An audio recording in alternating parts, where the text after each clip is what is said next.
Good morning. This is the Paradise Unicorn Priestess, bringing you day 314 of A Course in Miracles. The Yin translation, where we use female words. This would be November 10th if you're starting at the new year. Song of Prayer. Prayer. Introduction. Prayer is the greatest gift with which God blessed her child at her creation. It was then what it is to become. The single voice Creator and creation share. The song the child sings to the mother, who returns the thanks it offers her unto the child. Endless in harmony, and endless too the joyous concord of the love they give forever to each other. And in this creation is extended. God gives thanks to her extension in her mother's name. The love they share is what all prayer will be throughout eternity when time is done. For such it was before time seemed to be.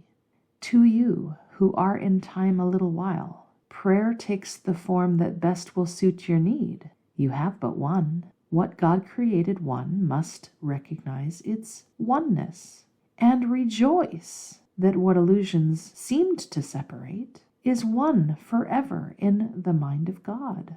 Prayer now must be the means by which God's child leaves separate goals and separate interests by and turns in holy gladness to the truth of union in her mother and herself. Lay down your dreams, you holy child of God, and rising up as God created you, dispense with idols and remember her. Prayer will sustain you now and bless you as you lift your heart to her in rising song that reaches higher and then higher still until both high and low have disappeared. Faith in your goal will grow and hold you up as you ascend the shining stairway to the lawns of heaven and the gate of peace. For this is prayer, and here salvation is. This is the way. It is God's gift to you.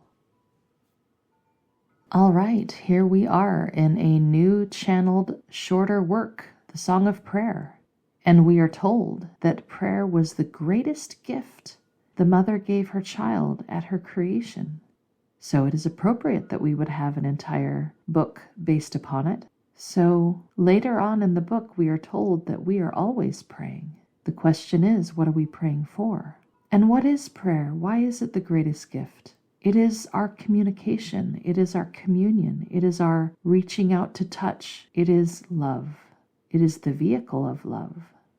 The Course often speaks of the glorious work of creation that only happens in heaven, only happens in the oneness where there is no space and time, and that it has continued unabated in spite of this seeming interruption, this dream illusion we seem to be having. And it may be beyond us to understand what is really meant by creation. What does that mean in a place with no space and a present moment with no time, and in a oneness that is only the mother and her child joining into one? What does it mean to create?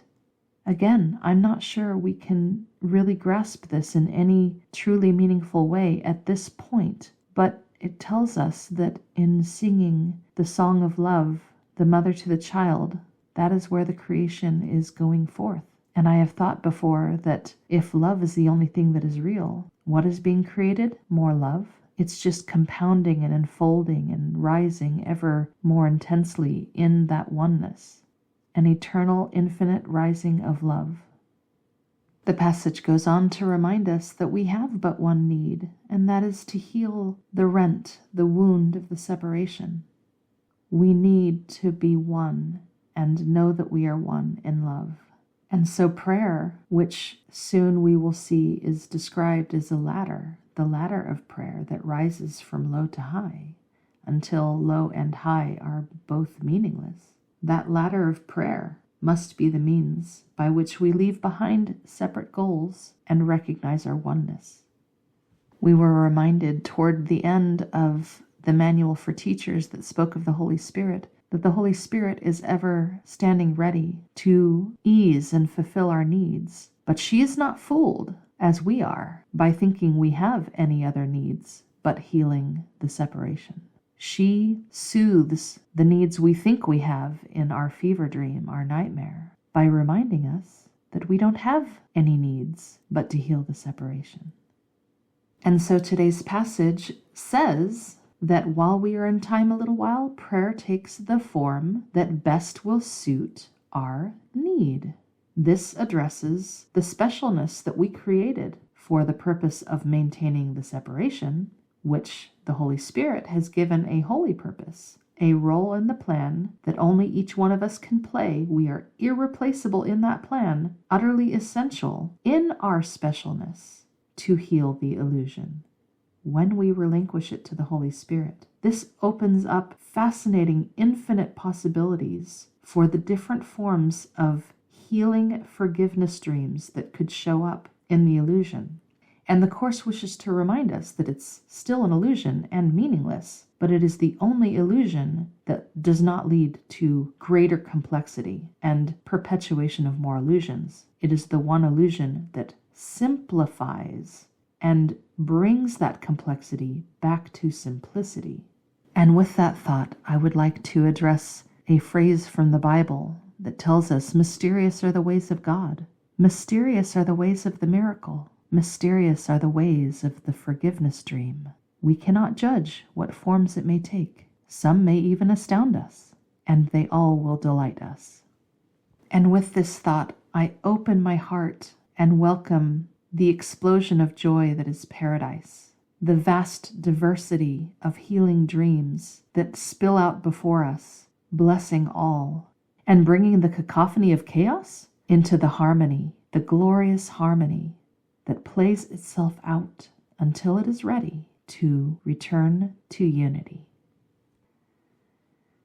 After reviewing what is the last judgment found in show notes, we go on to lesson 314. I seek a future different from the past.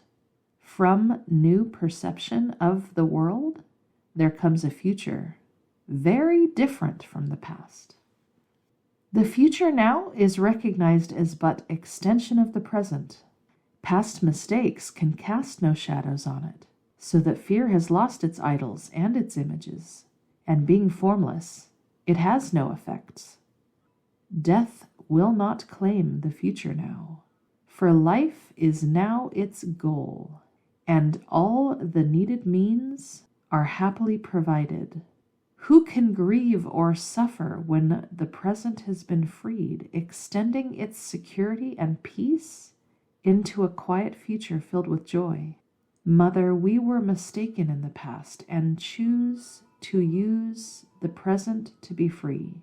Now do we leave the future in your hands, leaving behind our past mistakes, and sure that you will keep your present promises and guide the future in their holy light. That is our lesson for today. Happy practicing.